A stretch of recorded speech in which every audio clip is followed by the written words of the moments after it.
Assalamualaikum warahmatullahi wabarakatuh. Selamat siang Bapak Ibu semuanya. Selamat sejahtera untuk kita semua. Yang terhormat Ibu Kepala Sekolah, yang kami hormati Bapak Ibu pengajar SDN Anjungan II, tanpa kedua anakku sebagai perwakilan yang kami cintai. Alhamdulillah, puji syukur kehadirat Allah Subhanahu wa taala atas limpahan rahmat, nikmat serta hidayahnya kita semua di siang hari ini diberi kenikmatan oleh Allah Subhanahu wa taala. Langsung saja perkenalkan, nama saya Bosolihin sebagai moderator pada acara diseminasi budaya positif pembentukan karakter profil pelajar Pancasila.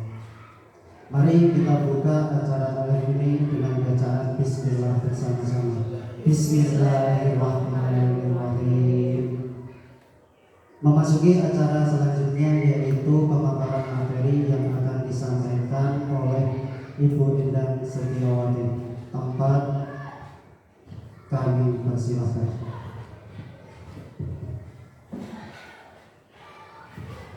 Terima kasih Bapak Bosolihin dan Bapak-Bapak Ibu SD Junior. Perkenalkan, saya Endang Setiawati, CGP Angkatan 7 Kabupaten Demak. Hari ini saya akan mempresentasikan diseminasi budaya positif pembentukan karakter profil pelajar Pancasila. Yang pertama adalah disiplin. Bapak Ibu, Ki Hajar Dewantara menyatakan bahwa untuk mencapai murid yang merdeka, syarat utama harus ada disiplin yang kuat. Disiplin yang dimaksud adalah disiplin diri yang memiliki motivasi internal. Jika kita tidak memiliki motivasi internal, maka kita membutuhkan orang lain untuk mendisiplinkan kita, atau motivasi eksternal. Selanjutnya, menurut Dr. William Glasser dalam kontrol teori mengemukakan ilusi guru mengontrol murid. Pada dasarnya kita tidak dapat memaksa murid untuk berbuat sesuatu jika murid tersebut memilih untuk tidak melakukannya. Yang kedua, ilusi bahwa semua penguatan positif efektif dan bermanfaat. Segala usaha untuk mempengaruhi murid agar mengulangi suatu perilaku tertentu adalah suatu usaha untuk mengontrol murid tersebut. Ilusi bahwa kritik dan membuat orang merasa bersalah dapat menguatkan karakter mereka belajar untuk merasa buruk tentang diri kita. Selanjutnya, ilusi bahwa orang dewasa memiliki hak untuk memaksa banyak orang dewasa yang percaya bahwa mereka memiliki tanggung jawab untuk membuat murid-murid berbuat hal-hal tertentu. Disiplin positif.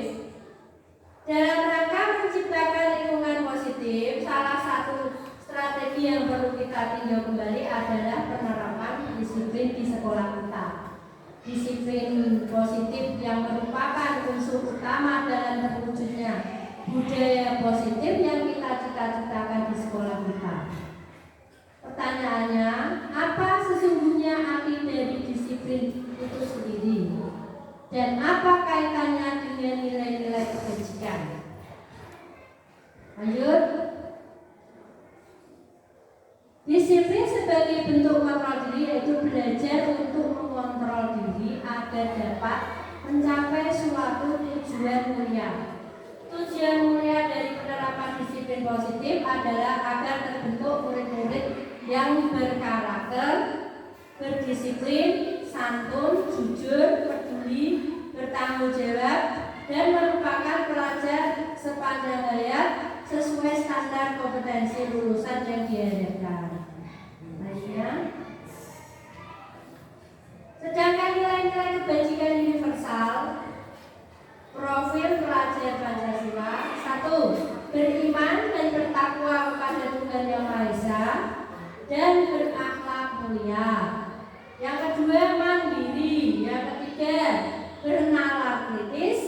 Yang keempat, berkebinekaan global, bergotong royong, dan kreatif. Motivasi perilaku manusia untuk menghindari ketidaknyamanan atau hukuman. Biasanya motivasi manusia dalam berperilaku adalah orang yang motivasi perilakunya untuk menghindari hukuman atau ketidaknyamanan. Yang kedua, untuk mendapatkan imbalan atau penghargaan dari orang lain. Ya. Di sini orang berperilaku untuk mendapatkan imbalan atau penghargaan dari orang lain.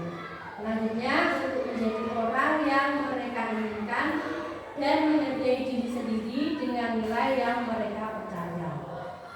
Mereka melakukan sesuatu karena nilai-nilai yang mereka yakini dan hargai, dan mereka melakukannya karena mereka ingin menjadi orang yang melakukan nilai-nilai mereka yakini tersebut. Selanjutnya, ini adalah kebiasaan budaya positif di sekolah kita. Nah, kebiasaannya yang pertama, pagi hari itu sebelum masuk kelas baca Asmaul Husna. Yang kedua, menyanyikan lagu Indonesia Raya. Yang ketiga, menyanyikan lagu pelajar Pancasila. Yang ini gambar ini dari sebagian dari kebiasaan di SD kita. Selanjutnya, kebutuhan dasar manusia. Kebutuhan dasar manusia meliputi kebutuhan bertahan hidup. Yang kedua, kasih sayang dan rasa diterima. Yang ketiga, penguasaan. Keempat, kebebasan. Kelima, kesenangan. Kebutuhan bertahan hidup, kebutuhan yang bersifat fisiologis. Untuk bertahan hidup, misalnya kesehatan, rumah, dan makanan. Kebutuhan biologis sebagai bagian dari proses reproduksi, termasuk kebutuhan untuk tetap bertahan hidup. Yang kedua, kasih sayang dan rasa diterima. Kebutuhan untuk disayangi dan diterima meliputi kebutuhan akan hubungan dan koneksi sosial atau bersosialisasi. Kebutuhan untuk memberi dan menerima kasih sayang, dan kebutuhan untuk merasa menjadi bagian dari suatu kelompok. Yang ketiga, penguasaan. Kebutuhan ini berhubungan dengan kekuatan untuk mencapai sesuatu, menjadi kompeten, menjadi terampil, diakui atau atas prestasi dan keterampilan kita, didengarkan dan memiliki rasa harga diri. Kebutuhan ini meliputi keinginan untuk dianggap berharga, bisa membuat perbedaan, bisa membuat pencapaian, kompeten, diakui, dihormati. Ini meliputi self-esteem dan keinginan untuk meninggalkan pengaruh. Selanjutnya, kebebasan. Kebutuhan akan kemandirian, otonomi, memiliki pilihan dan mampu mengendalikan arah hidup seorang. Anak-anak dengan kebutuhan kebebasan yang tinggi menginginkan pilihan mereka, perlu banyak bergerak, suka mencoba-coba, tidak terlalu terpengaruh orang lain, dan senang mencoba hal-hal baru yang lain. Selanjutnya, kesenangan. Kebutuhan untuk mencapai kesenangan, yaitu bermain dan tertawa. Bayangkan hidup ini tanpa kenikmatan apapun dan betapa menyedihkan. Leisure menghubungkan kebutuhan akan kesenangan dengan belajar. Lanjutkan. Selanjutnya adalah posisi kontrol restitusi. Posisi kontrol restitusi itu meliputi satu, memberi hukuman. Ada 5 ya. 1, memberi hukuman. 2, membuat merasa bersalah. 3, sebagai teman. 4, sebagai pemantau. Dan 5, sebagai manajer. Yang pertama, yang memberi hukuman, yang biasanya dilakukan menghukum, biasanya mengedik, menunjuk-tunjuk, menyakiti dan menyindir. Membuat rasa bersalah. Pada posisi ini biasanya guru akan bersuara lebih lembut. Yang biasa dilakukan membuat merasa bersalah, biasanya berceramah, menunjukkan kekecewaan yang sebenarnya. Yang pada umumnya adalah sebagai teman. Pada posisi sebagai teman tidak akan menyakiti murid, namun selalu berupaya mengontrol murid melalui pendekatan persuasi. Yang biasa dilakukan di posisi sebagai teman adalah membuat alasan-alasan untuk murid-muridnya. Sebagai pemantau, guru pada posisi ini biasanya selalu mengawasi atau memantau muridnya yang berpatokan pada catatan atau kesepakatan yang sudah disetujui. Yang biasa dilakukan posisi sebagai pemantau yaitu memantau, menghitung dan mengukur kedisiplinan murid. Selanjutnya sebagai manajer. Seorang manajer telah memiliki keterampilan di posisi teman maupun pemantau. Dan dengan demikian biasanya jadi di waktu-waktu tertentu kembali kepada kedua posisi tersebut bila diperlukan. Keyakinan kelas. Keyakinan kelas adalah nilai-nilai keselamatan atau nilai-nilai kebajikan universal yang disepakati secara tersirat dan tersurat. Ya, lepas dari latar belakang, suku, negara, bahasa maupun agama. Keyakinan kelas akan lebih memotivasi siswa dari dalam. Siswa akan lebih tergerak dan bersemangat untuk menjalankan keyakinannya daripada hanya sekedar mengikuti serangkaian peraturan tertulis tanpa makna. Yang perlu diperhatikan ya, dalam membuat atau membentuk keyakinan kelas. Yang pertama,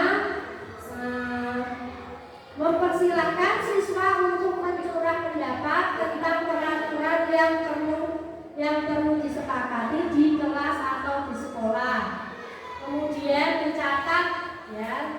Kemudian mencatat semua masukan siswa di papan tulis atau kertas besar. Jadi tadi anak-anak disuruh mencatat, kemudian dimasukkan di papan tulis dengan kertas besar. Menyusun keyakinan kelas sesuai prosedur pembentukan keyakinan sekolah atau kelas, kemudian disusun menjadi kalimat yang positif. Selanjutnya meninjau kembali daftar curah pendapat yang sudah dicatat tadi. Terus hindari pernyataan yang masih berupa peraturan-peraturan. Keyakinan kelas atau sekolah tidak perlu terlalu banyak agar siswa mampu mengingat dan mudah menjalankannya. Jadi anak-anak bisa lebih mengingat dan terlalu banyak. Ya. Kemudian ketika keyakinan kelas atau sekolah telah disepakati, maka bisa ditempel di dinding atau tempat yang mudah dilihat siswa. Keyakinan kelas lebih baik jujur daripada berbohong. Contoh ya keyakinan. Terus peduli lingkungan,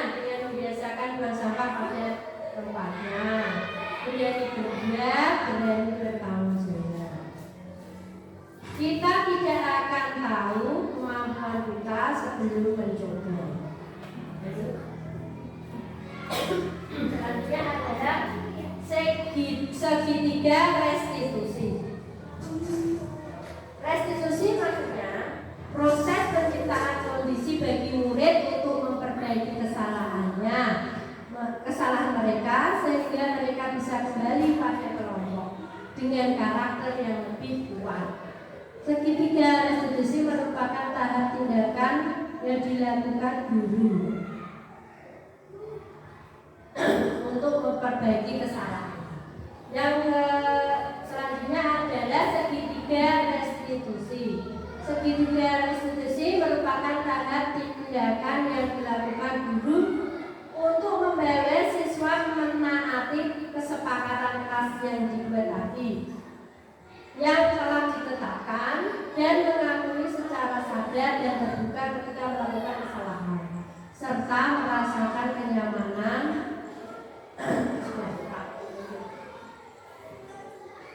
Nah ini segitiga restitusi. Yang pertama, menstabilkan identitas. Selanjutnya setelah menstabilkan identitas, ya contohnya kamu bukan satu-satunya yang pernah melakukan kesalahan ini. Contoh menstabilkan identitas. Selanjutnya validasi tindakan yang salah. Contohnya, kamu tentu punya alasan mengapa melakukan itu. Selanjutnya menanyakan keyakinan. Keyakinan kelas apa yang telah kita sepakati. Ini adalah segitiga restitusi atau tahapan segitiga restitusi.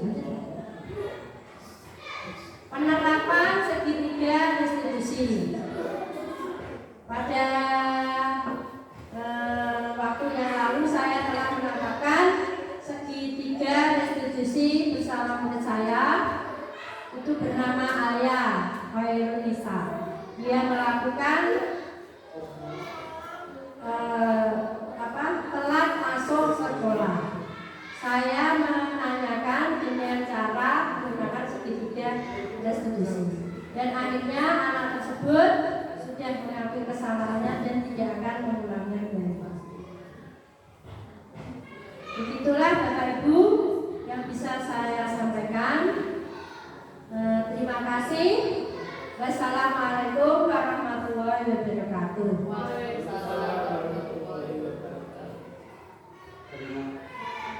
Terima kasih kepada Ibu Ridwan Setiawati yang telah menyampaikan materinya yang luar biasa ini.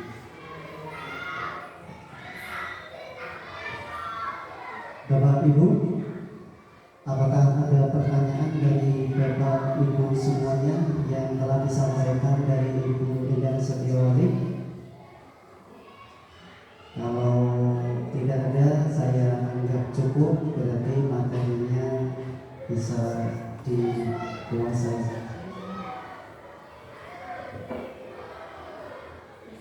Kami tutup ya. Kami sebagai moderator mewakili narasumber, apabila ada perkataan yang kurang baik, kami minta maaf yang sebesar-besarnya. Semoga destinasi hari ini bisa bermanfaat untuk kita semua. Tapi tetap jadi guru yang hebat, inovatif, kreatif, yang bermanfaat bagi murid semua. Wassalamualaikum warahmatullahi